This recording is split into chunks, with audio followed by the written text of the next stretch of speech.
नमस्कार मित्रांनो, मी आपला सरपंच मंगेश साबळे बोलतोय। मागच्या जवळजवळ 7 वर्षापासून जनहितासाठी आंदोलन करतोय आणि त्याचं बक्षीस या ठिकाणी आज मला मिळालेलं आहे। सन्माननीय सिटी चौक पोलीस स्टेशनचे एसीपी यांच्याकडनं ही नोटीस मला मिळालेली आहे। मी नोटीसचा मायना या ठिकाणी आपल्याला वाचून दाखवतो। प्रति मंगेश संजय साबळे, वय 27 वर्ष, राहणार गेवराई पायगा, तालुका फुलंब्री, जिल्हा छत्रपती संभाजीनगर। आपणास या नोटिसीद्वारे कळवण्यात येते की तुमच्या विरुद्ध पोलीस ठाणे सिटी चौकच्या वतीने कलम 56(1) अ व महाराष्ट्र पोलीस कायद्याप्रमाणे पुढील अभिकथने करण्यात आली असून तुम्हास छत्रपती संभाजीनगर जिल्हा व जालना जिल्ह्यातून 2 वर्षाकरता हद्दपार करण्यात यावे असे या कारवाईत सुचवले आहे। मला छत्रपती संभाजीनगर व जालना जिल्ह्यातून 2 वर्षासाठी तडीपार करण्यासाठीची ही नोटीस आहे। त्याचं कारण काय? मी कलेक्टरला बोललो म्हणून नाही, मी सीओला बोललो म्हणून नाही, मी संविधानिक पद्धतीने किंवा असंविधानिक पद्धतीने काही वेळा आंदोलन केले म्हणून नाही, तर याच्यामध्ये 2 साक्षीदार पकडून आणण्यात आले आहेत आणि त्यांची साक्ष घेण्यात आलेली आहे। मी आंदोलन करतो, मी समाजासाठी भांडतो म्हणून तडीपार करत नाहीये, तर या छत्रपती संभाजीनगरचे सीपी सन्माननीय पवार व डीसीपी अतुलकर या दोघांनी आयएएस पदावर असताना संविधानाचा गैरवापर करून मी आंदोलन करतो म्हणून नाही, तर माझ्या विरोधात 2 साक्षीदार उभे केले, त्यांना खोटी साक्ष द्यायला लावली आणि त्यासाठी ते गुंडगिरीचे, व्यसनाचे आणि खंडणीचे गुन्हे या पद्धतीचे त्यांच्याकडनं दाखल करून घेतले आणि ते या 5 पानाच्या नोटिसीमध्ये त्यांचे जाब घेतले आणि मला तडीपारीसाठी त्यांनी पात्र ठरवलं। खरतर या जिल्ह्याचे सीपी सन्माननीय पवार सर व या जिल्ह्याचे डीसीपी सन्माननीय अतुलकर दोघांचे मी आभार मानतो। आपण दोघंही आयएएस अधिकारी आहात आणि संविधानाचा योग्य पद्धतीने आपण वापर करता आहात।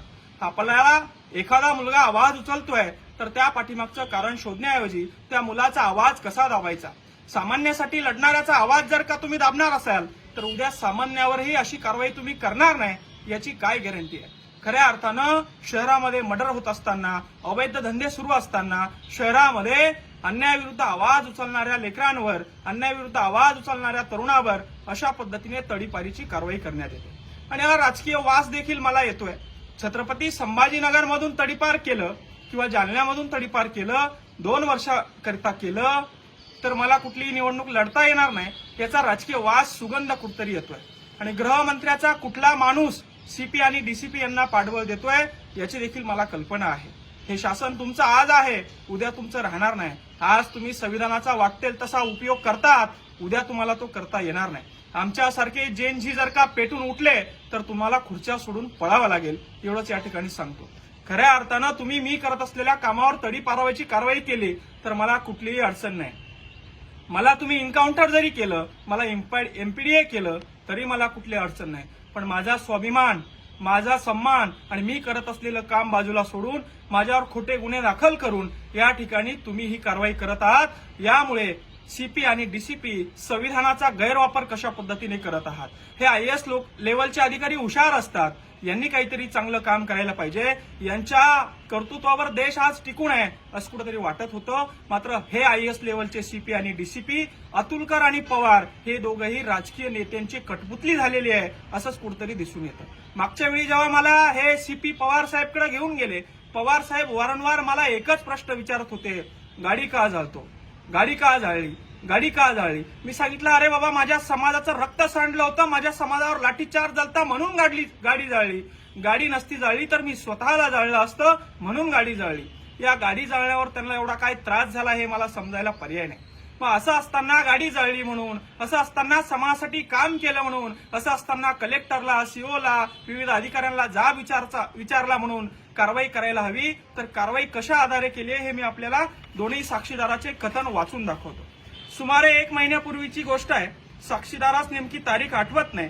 संध्याकाळी 7:30 वाजेच्या सुमारास साक्षीदार शेतात राहत असल्याने किराणा सामान घेण्यासाठी आमच्या गेवराई पायगा गावात आलो होतो, तेव्हा आमच्या गावातील ग्रामपंचायतच्या बाजूला असलेल्या मोकळ्या मैदानात मंगेश साबळे आणि त्यांचे काही साथीदारी नशा करत बसले होते। त्यांनी मला पाहून इकडे ये म्हणून आवाज दिला। मी त्यांच्याकडे गेलो असता त्यांनी मला कॉलर पकडून त्यांच्यात बसवले आणि पैसे मागायला सुरुवात केली। पैसे दिले नाही तेव्हा माझ्या कानाखाली मारली आणि माझ्या खिशातून 3,500 रुपये काढून घेतले। चल तुझ्याकडचे सर्व पैसे काढ, आम्हाला पिक्चरला जायचंय म्हणून माझ्याकडचे पैसे नाहीत असं जेव्हा मी सांगितलं तेव्हा माझ्या कानाखाली मारली। आणि हे खोटे गुन्हे. किती पैसे काढले? 3,500. दादा हो, मी माझ्या गावामध्ये 7:30 वाजेच्या दरम्यान दारू पीत बसलो होतो माझ्या सोबत्याबरोबर आणि एका जणाला मी बोलवलं, 3,500 त्याच्या खिशातले काढले आणि त्याच्या कानपटीत मारली. हा गुन्हा माझ्यावर दाखल केला. अरे मी सरपंच आहे, मी 150 विहिरी मंजूर केला. एका विहिरीच्या 5,000 10,000 जरी घेतले तर 3, 4, 5 लाख रुपये कशी मी जमा करू शकतो? 3,500 रुपयासाठी मी एखाद्याच्या कानपटीत मारेल? आणि याने कुठेही तक्रार केली नाही. आज मोबाईल आहे लोकांकडे, याने कुठेही व्हिडिओ काढला नाही. असे खोटे जाब घेऊन, आणि हा जाब कशाच्या आधारावर दिलाय? हकीकत सांगून साक्षीदाराने यानंतर कुठेही साक्ष अथवा जबाब देणार नाही या अटीवर सदरचा जबाब दिलाय. वाक्याचा अर्थ लक्षात येतोय? हकीकत सांगून साक्षीदाराने यानंतर कुठेही साक्ष अथवा जबाब देणार नाही या अटीवर, म्हणजे मी समोर येणार नाही, माझी साक्ष अशीच ठेवा. दुसरा साक्षीदार काय म्हणते पहा. 4 वाजेच्या सुमारास साक्षीदार यांच्या मोटरसायकलवर फुलंब्री येथून गेवराई पायगा गिरजा नदीच्या पुलावरून जात असताना मंगेश सावळे यांच्या काळ्या रंगाच्या स्कॉर्पिओमध्ये मला क्रॉस झाले. त्यांनी मला पाहून त्यांची स्कॉर्पिओ माझ्या पाठीमागं लावली, ती माझ्या गाडीला आडवी लावली आणि मला गाडीच्या खाली ओढून माझ्या कानाखाली मारून गिरजा नदीच्या पुलाखाली घेऊन गेले आणि माझ्या खिशातले 4,500 रुपये काढून घेतले. अरे काय धंदे झाले? सीपी आणि डीसीपी लेवलचे अधिकारी तुम्हाला असे खोटे चाळे करायला सुचतात कसे रे? असा कसा तुम्ही देश चालवणार आहे रे?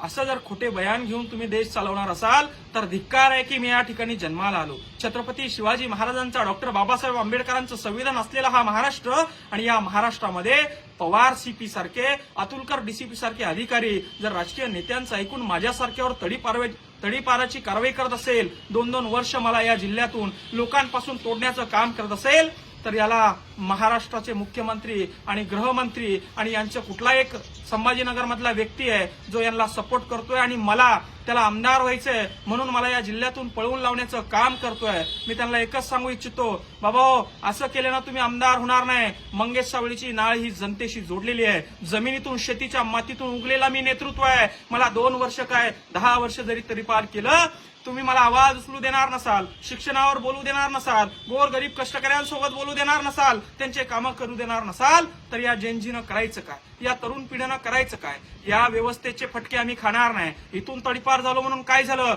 महाराष्ट्रातून, मराठवाड्यातून भीक मागो आंदोलन आम्ही सुरू करतो, झोळी घेतो आणि भीक मागून आमचं पोट या ठिकाणी आम्ही भरतो. भीक मागून एक मंगेश सावळे जर का तुम्ही छत्रपती संभाजीनगरमधून काढत असाल तर असे हजारो मंगेश सावळे महाराष्ट्रात तयार करतो आणि महाराष्ट्र दौरा आम्ही सुरू करतो. हेच या ठिकाणी मी सांगतो. आणि सीपी आणि डीसीपी आणि गृहमंत्र्याचा तो इथला असलेला ओएसडी, त्यांना चेतावणी आहे, तुम्ही जर का मंगेश सावळेला तडीपार करणार असाल, मंगेश सावळे शांत बसणार नाही.